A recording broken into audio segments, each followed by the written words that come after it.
அதாவது பொதுவா நம்ம வீட்ல இருக்கிற ஒரு 2, 3 பேருக்கு சமைக்கணும்னாலே வந்து ஹெல்ப் கேட்போம்.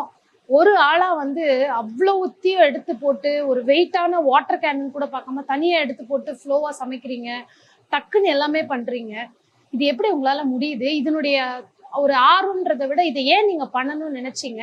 இப்ப தனியா பண்றீங்க. யாருமே கூட இல்ல. ஏன் உங்கள யாருக்கும் வந்து யாரையும் உங்க கூட வந்து சேர்த்துக்க கூடாது அப்படின்ற மாதிரியா? இல்ல என்ன மாதிரி ஒரு மோட்டோ உங்களுக்கு? இது எப்படி பண்ண முடியுதுன்னா God is the secret of my energy. கண்டிப்பாக. ஸோ அதான் சொல்வேன். தனியாவே பண்ணணுமா அப்படின்னா ஆக்சுவலி எல்லா அம்மாக்களுக்கும் தன் பிள்ளைங்களுக்கு தன் கையால சமைச்சு போடுறது ரொம்ப பிடிக்கும் இல்லையா? இங்க வர்றவங்கள நான் என் பிள்ளையாவும் சாப்பிட வர்றவங்கள கடவுளாவும் பாக்குறேன். அதனால என் கடவுளுக்கு என் பிள்ளைங்களுக்கு என் கையால சமைச்சு போடுறது தான் நான் விரும்புறேன். கண்டிப்பாக. இது ரொம்ப அழகான பதில். உண்மையிலேயே வீட்ல நம்ம எல்லாரும் செய்வோம். அத பரிமாறி சாப்பிடும்போது இருக்கிற சந்தோஷம். ஒருத்தர் 2 பேர்னா பரவால்ல. மினிமம் ஒரு 400, 500 பேர் மத்தியானம் இந்த இடத்துல சாப்பிடுறாங்க. அவ்ளோ பேருக்கு ஒத்தரா நீங்க வந்து சமைச்சு போட்டுட்டு இருக்கீங்க. தனியா காய்கள் அரிஞ்சிட்டு இந்த மாரி பண்ணிட்டு இருக்கீங்க. உங்களுக்கு உதவிக்கு நீங்க யாராவது இருக்காங்களா? இல்ல யாரு வந்து உங்களுக்கு உதவின்னு வந்து செய்யணும்னு நினைக்கிறாங்க? உங்களுக்கு ஹெல்ப் பண்ற மாதிரி?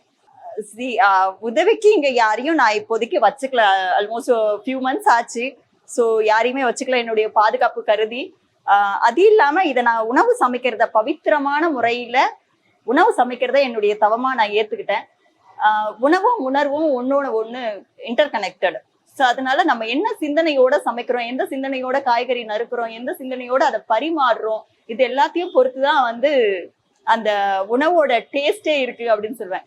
நான் சமைக்கிறது நல்லா டேஸ்டா இருக்கா இல்லையான்னா எனக்கு தெரியாது. ஆனா சாப்பிடுறவங்க நல்லா இருக்கு அப்படின்றாங்கன்னா மேபி தட் ஃபீல், அந்த அன்பு தான், அந்த உணர்வு தான் அது ரொம்ப உணவை வந்து சுவையானதா மாத்துதுன்னு நான் நினைக்கிறேன்.